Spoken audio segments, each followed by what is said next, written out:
morning, Zio here, and today is Sunday, so you know what that means? We get to do our recap, our Sunday gaming roundup, where we go ahead and talk about what we talked about earlier this week, make amendments, addendums, all that good stuff, updates, and all sorts of other things, and just sort of recap what has happened this week. And of course, it's a great catch-up for those of you who didn't get a chance to really watch anything, and just want a quick overview of what all you missed this week.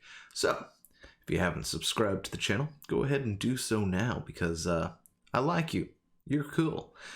Secondly, I got a new coffee maker. I know that has nothing to do with gaming or nerd culture or nothing else like that, but I'm very happy that I have a new coffee maker, because my last one was leaking and having issues.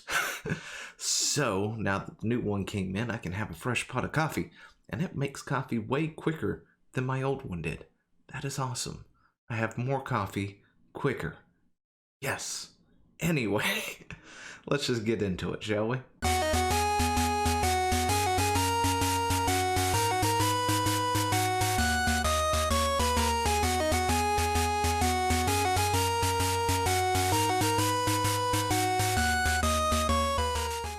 And of course, if you haven't gotten your coffee yet, go ahead and do that now, because it's early.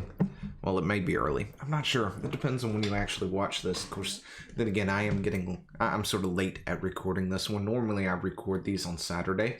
I've had my attention elsewhere. If you're curious, it's Phantasy Star Online. If you want to go ahead and brave the waters of the Microsoft Store, because we will talk about that here in a few. And can actually get in. I'm on Boat 3. It's their version of servers. So, and if you want to add me to Xbox Live, because they have a roundabout way of adding friends to a friends list, it is Kirazeo, for whatever reason, which is Kirazeo, all one word. So, if you feel like adding me there and want to play some Phantasy Star Online at some point, go ahead and do so. I'll accept it as soon as I can. But anyway, so we started our week off strong, right? We started talking about FerociouslySteph. FerociouslySteph? Anyway, Ferocity. Whatever. The deer lady. Anyway, nothing wrong with being a deer lady. You want to go out and prance around your yard on your free time and nibble on grass, go right ahead. It doesn't hurt me or whatnot. The problem, of course, is who this person is, or at least their thoughts and what they're on suddenly out of nowhere. It's a complete nobody like myself on Twitch that suddenly has been given power, right? And this person, Steph here, has normally when it comes to things like this, we slowly see the mask slipping off, right? When somebody who shouldn't have power get some kind of power, you sort of see it slowly slip off here and there over time until they become a tyrannical nut job. That's not what happened here. Steph got the power, the announcement was made, she completely ripped off her mask, used it as a frisbee to throw it across the wall, and was just like, yep, I'm in power, you can't do anything about it, nobody can stop me, people should be afraid of me. And I'm paraphrasing, right? We went a lot over a lot of that. In fact, you know what? Let me play the clip that I made. No, I do not believe most gamers are white supremacists. Stop saying I said that. I never said that. It's really not that. I think a lot of you gamers are actually white supremacists. Why are we repeating this lie? A lot of you gamers are actually white supremacists. I do not believe most gamers are white supremacists. I do not believe any majority. I just think there's a lot of them. There's several. No, I'm just not cool with white supremacy, y'all. It's really not that. I think a lot of you gamers are actually white supremacists. Sorry. Just a fact of how I feel. But anyway, yeah, so I was in the middle of recording pretty much a 2-set video when part of that clip had released, right? The one talking about how she never called gamers the whiteists and things. And then, I was just sitting there thinking, because I went back to Twitter right as it happened and noticed it and was just like, now, wait a second.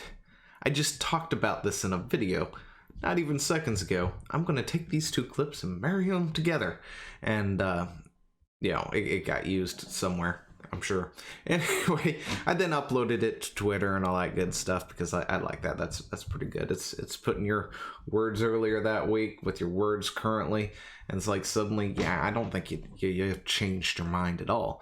But anyway, this person thinks most gamers are white supremacists. And, paraphrasing everything that has come out from what this person has said, people should be afraid of her. There are people on the platform who should be afraid of her. She's going to ban people. She's going to make a living hell out of that platform for several people. And they should be worried. Right? And, she's got the power. Nobody can take it from her. And all that good stuff. Which, of course, forced Twitch to respond. I mean, the other people, so far, from what I've noticed, are pretty tame. Or they're just letting the mask slip slowly. I don't know. They really hadn't done anything major. But I hadn't really looked too far into them other than, pretty much just surface deep. But, Twitch had to come out and make a statement, right? They came out and they made a statement and was like, hey, so just so you know, none of the people on the council share our values, blah, blah, blah. Yeah, they can't ban anybody. They can't do this. They can't do that. Which, of course, poses the question, then why? Why do they exist in the first place? What's the point to them? Is it really just an honorary name? There's no point to it whatsoever. And then she went on to the apology tour where she was saying, like, I didn't say that. Insert clip of Bill Clinton right now. I did not have sexual relations with that woman. That sort of thing. So she went on her apology tour and all that good jazz and was saying that she didn't do this. And all this kind of sparked over a voice chat thing, right? Because apparently voice chat is bad. What's the words again? It's bad for reasons, marginalized communities, something like that, because then you have to choose between apparently, speaking and getting hate versus being silent. I don't get it. Anyway, and apparently this is all in context with Heroes of the Storm, which I may not have known during the makings of those videos at the time, but I did see a clip where that was mentioned somewhere. That it was in context more along the lines of that, or maybe I forgot it. I can't remember. And then I resaw it recently. Anyway, but yeah, they were talking about Heroes of the Storm, if I remember correctly, and that's in the context of the clip, which is where I was talking about voice chat going, that is the most asinine take I think I've ever heard. You're talking about a team-based game where unless you're playing solo queue, they're your teammates, they're your friends, you shouldn't have to worry about speaking on voice chat. To be totally honest, if I'm playing any multiplayer game, even team-based games, and it's got voice chat on it, I turn it off unless it's my people, unless it's my friends, and then we're in Discord or something else talking, so it doesn't really matter what's in the game, voice chat-wise, anyway. So, if you're on a team-based game and they're your teammates and they know you, you've got nothing to worry about. Other than maybe some cheeky banter back and forth, but then again, you're probably dishing it out right back at them. But as for everything else, the mute button is a thing. And I know she went on a tirade going, I'm so tired of people saying, well, you could just mute, you could just not listen and blah, blah, blah. It's like, yeah, but that's the truth. There's a reason why those things exist. They exist on Twitter. You can mute and block. They exist they've existed on Xbox for forever. PlayStation, anywhere else, you can mute people. You can actually submit things to say, hey, do not team me up with these people again, kind of deal, if you did have a really bad experience or something, which is something I used quite generously back in the day when I played Halo, just due to the fact that people were leveling down their things and all this other stuff when that was a thing. Where they'd come into a match and just kill themselves over and over and over again to lower their score and bring down their rank and all this other stuff so they can then murderate noobs. But yeah, voice chat, it's a thing. It's not giving anybody an unfair advantage. It's giving everybody a great advantage because teamwork can be done. Anyway, so beyond that, we talked about Fallout 76. Fallout 76 is getting the Seasons DLC or Season Pass thingy. Anyway, we talked about this, and a commenter did inform me that all the seasons are free. I still hadn't actually got it in an article anywhere, but if that's the case, then that's pretty good. We talked about how they were monetizing other aspects, which isn't so bad.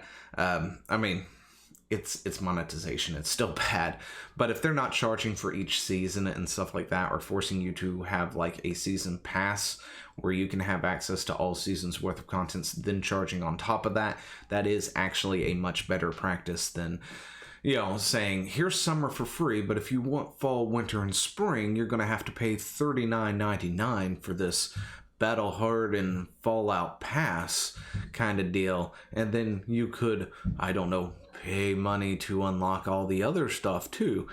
That would be a different story, of course. But yeah, seriously, if they're not forcing you to pay for each one of the seasons, and you can still have access to the roadmaps and all that other stuff to actually unlock and grind up and things like that, that's really not that bad of a thing. And Fallout 76 is doing better, even though I still meme on it. And I'm not a fan of it. It is doing a bit better than it was. What was really interesting, though, is when it did release across the board. Was it Fallout 76? It came out full price over on Steam. No, wait. Maybe I'm thinking of something else. My bad. Anyway, forget it. Anyway, beyond that, then we talked about the thing that I wound up apologizing for because a lot of us did fall for it at face value. We read the title, we shared it, and was like, that's ridiculous. Come on, gamers, do better. Now, unfortunately, the gamers are non-existent who were doing this. There were people making comments like, you should do this, you should do that. Did you know if you did this?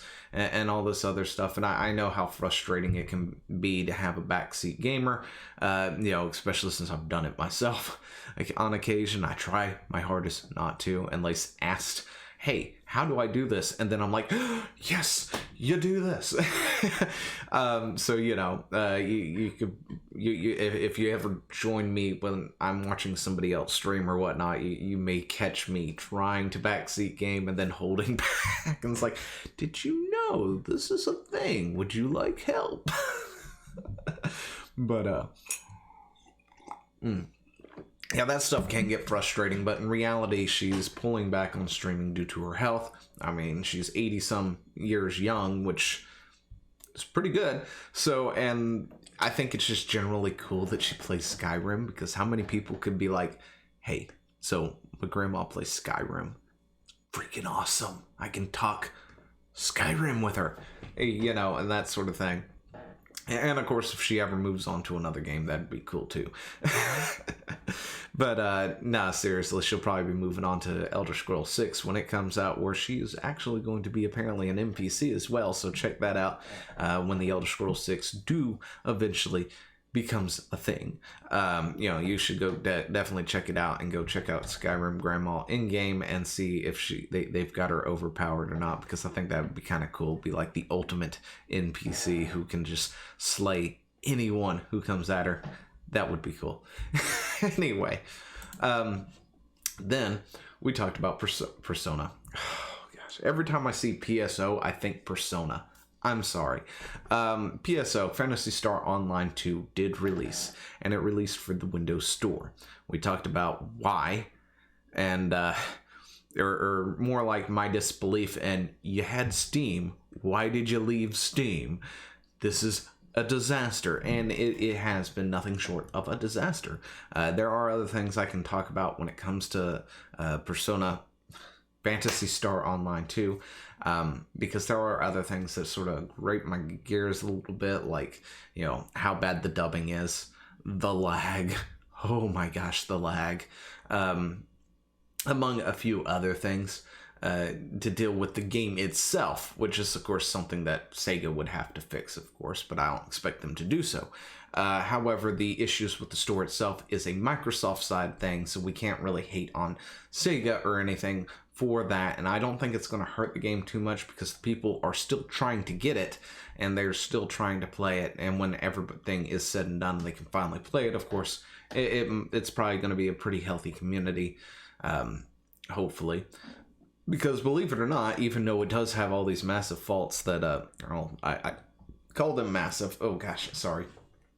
Apparently I got the hiccups randomly. Oh gosh. Okay, we're gonna leave that in.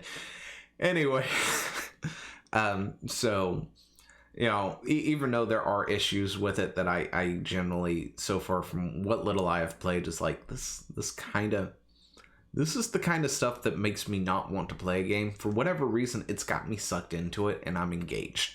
I'm not sure what the magic sauce is, but it's got it.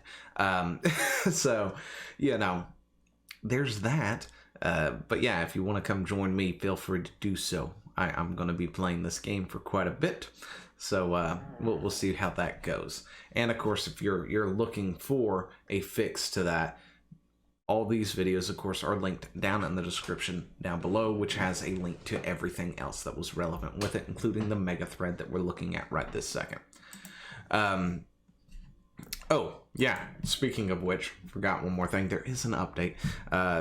There was a comment left on my video that did say that it was a Microsoft exclusive. Somehow they did grab an exclusivity right for it, or exclusivity deal for it. For how long, I'm not 100% sure, but that was a thing. Apparently that's why it's on the Microsoft Store instead of the Steam Store like it originally was going to be. Then we talked about BlizzCon 2020 being over. BlizzCon is done. It's dead. It's finished. It's on the ground, twitching. No, okay. Anyway, no, but seriously, we talked about BlizzCon did get canceled this year, and we talked about how easy, or how I feel that it shouldn't be too hard to still have BlizzCon 2020, just based on my experiences with BlizzCon in the past and its virtual ticket.